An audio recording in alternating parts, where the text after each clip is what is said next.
students, today we are going to start exercise 5.1 question number 3rd. Verify that D is the midpoint of AZ. AZ line segment का हमने ये verify करना है कि D इसका mid point है। तो देखिए इसका मिड पॉइंट कैसे हम करेंगे। सबसे पहले अगर यदि D AG का मिड पॉइंट है तो इसका मतलब क्या हुआ, A से लेके D तक उतना ही डिस्टेंस होगा, उतना ही गैप होगा जितना D से लेके G तक गैप होगा। तो गिवन आपके पास क्या है, D is the mid point, इसको हमने चेक करना है। तो सबसे पहले हम AD को ले लेते हैं। AD कैसे बना, AB plus BC plus CD, ये लाइन सेगमेंट है। ऊपर लाइन सेगमेंट का सिंबल लगा दीजिए। अब सभी में देखिए गैप, AB में 1 यूनिट का, BC में भी 1 यूनिट का और CD में भी 1 यूनिट का गैप है। 1 + 1 + 1 3 यूनिट्स। अब DG को हम चेक करेंगे कि इसमें भी जो गैप है वो सेम है या नहीं है। DG का मतलब क्या हुआ, DE + EF + FG, इसको इन सबको प्लस करने पर क्या बना, DG बना। तो DE + EF + FG, इनको हम प्लस करेंगे। ये लाइन सेगमेंट का सिंबल है तो डॉट लगानी है अपने साइड्स पे। अब इसमें चेक कीजिए, यहाँ पे DE में 1 यूनिट का गैप, 4 से 5 1 यूनिट, 5 से 6 1 यूनिट, 6 से 7 1 यूनिट। इट मीन्स DE में 1 यूनिट का गैप, EF में 1 यूनिट का गैप, FG में भी 1 यूनिट का गैप। तो टोटल कितने बने ये 3 यूनिट्स। दोनों में हमारे पास सेम आ गया ना यूनिट्स। तो इट मीन्स AD = DG, दोनों में 3 यूनिट्स हैं। सो दोनों में गैप सेम है, तो इसका मतलब जो D पॉइंट है ये मिड पॉइंट आ गया किसका, AG का। तो AG का मिड पॉइंट होगा तभी AD = DG बनेगा ना हमारे पास। सो D is the mid point of, किसके लिए है mid point, mid point of AG line segment का ये मिड पॉइंट बन गया। Next question 4th, draw any 3 different size triangle, measure their sides, check sum of the lengths of any 2 sides is always greater than 3rd side। अब इस question को करने के लिए आपने अपनी मर्जी से 3 ट्रायंगल्स ड्रॉ कर लेनी है। तो आपने जितने मर्जी मेज़रमेंट की आप ट्रायंगल्स ड्रॉ कर सकते हैं।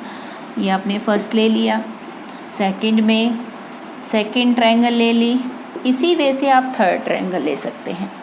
आपकी मर्जी है, कोई भी थर्ड ट्रायंगल आप ड्रॉ कर लीजिए। अब इसकी साइड्स को आपने मेज़र करना, नेम दे दीजिए इन ट्रायंगल्स का ABC, इसका नाम दे दीजिए PQR, इसका नाम दे दीजिए LMN। अब इनकी साइड्स को मेज़र करेंगे। अब आपने स्केल की हेल्प से इनकी साइड्स को मेज़र करना है। सपोज़ ये वाली साइड, यहाँ पे मेरे पास स्केल नहीं है, तो आपने नोटबुक के ऊपर जब इस क्वेश्चन को करोगे आपने ट्रायंगल अपनी मर्ज़ी से ड्रॉ करके लास्ट में इन ट्रायंगल की साइड्स को मेज़र करना है।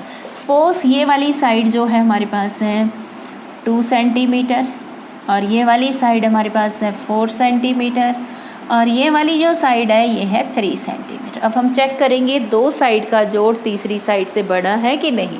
यहाँ पे AB + BC, किसी भी 2 साइड्स को ले सकते हैं। AB में BC जोड़ दिया, 2 + 3 5 तीसरी साइड से बड़ा है। अब 4 + 3 7 के लिए तीसरी साइड कौन सी होगी, 2। इन दोनों का सम भी क्या है, 2 से बड़ा है। फिर इसी तरीके से हम 4 + 2 इन 2 साइड्स को ले सकते हैं, AC और AB को। तो 4 + 2 6, ये इसके लिए तीसरी साइड कौन सी बन गई, 3 हो गई। 3 वाली साइड BC होगी। तो इसका मतलब 2 + 4 हमारे पास 6 आया।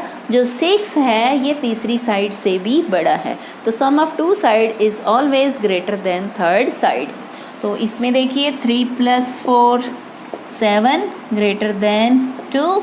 उसके बाद हमारे पास 2 + 4 is 6 greater than 3, so sum of two side is greater than third side. तो सेम इसी वे से आप सेकेंड ट्रायंगल का मेज़रमेंट लिखने के बाद चेक कर सकते हैं, फिर थर्ड ट्रायंगल की साइड्स का मेज़रमेंट लिखने के बाद उसको चेक कर सकते हैं। Next question number 9, from the figure compare the line segments. अब इस फिगर में जो लाइन सेगमेंट्स बने हुए हैं उनको हमने कंपेयर करना with the help of divider. तो हमारे पास ज्योमेट्री बॉक्स में एक तो कंपास होती है और एक डिवाइडर होता है। दोनों का यूज़ हम किस लिए करते हैं? जो कंपास है वो एंगल्स को ड्रॉ करने के लिए, या क्वाड्रिलेटरल को या ट्रायंगल को शेप्स को ड्रॉ करने के लिए हम इसका यूज़ करते हैं। जो डिवाइडर है इसका यूज़ होता है मेज़रमेंट के लिए, लाइन सेगमेंट्स को मेज़र करने के लिए हम डिवाइडर का भी यूज़ करते हैं। अब हमने डिवाइडर की हेल्प से कंपैरिजन करना है इन लाइन सेगमेंट्स का। तो इस फिगर में हमने सबसे पहले ये देखना है ये फिगर कैसी शेप है, इसकी साइड हमारे पास कितनी है। 6 साइड्स हैं, 1 2 3 4 5 6। It means this figure is hexagon. और जो फिगर हेक्सागन है ये रेगुलर है, इसकी जो सभी साइड्स हैं इनका जो देख रहे होगे आप, यहाँ पे आपको बुक में जो आपका मेज़रमेंट दिया है वो सेम दिया है। सेम मीन्स जितना यहाँ गैप उतना ही यहाँ, जितना यहाँ उतना ही यहाँ, सभी का मेज़रमेंट क्या है, सेम है। तो अब हमने पहले चेक करना ए बी और ए डी। तो ए बी हमारे पास ये लाइन सेगमेंट है, ए डी ये लाइन सेगमेंट है। इसको तो बिना मेज़र किए भी आप बता सकते हैं ए बी छोटा है और ए डी से।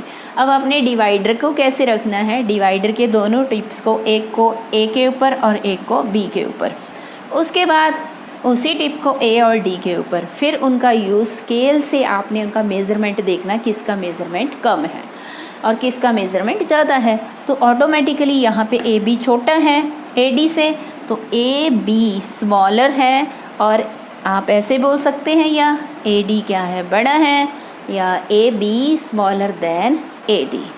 नेक्स्ट ई बी सबसे पहले चेक करेंगे, ए बी है। और दूसरा ए एफ, ये हमारे पास ई बी, ई से लेके बी ये लाइन सेगमेंट, ए एफ ये लाइन सेगमेंट है। तो ए एफ ऑटोमेटिकली छोटा है, दिखने में ये छोटा लग रहा है, तो डिवाइडर से जब मेज़रमेंट करेंगे तो इसका मेज़रमेंट भी छोटा ही आएगा।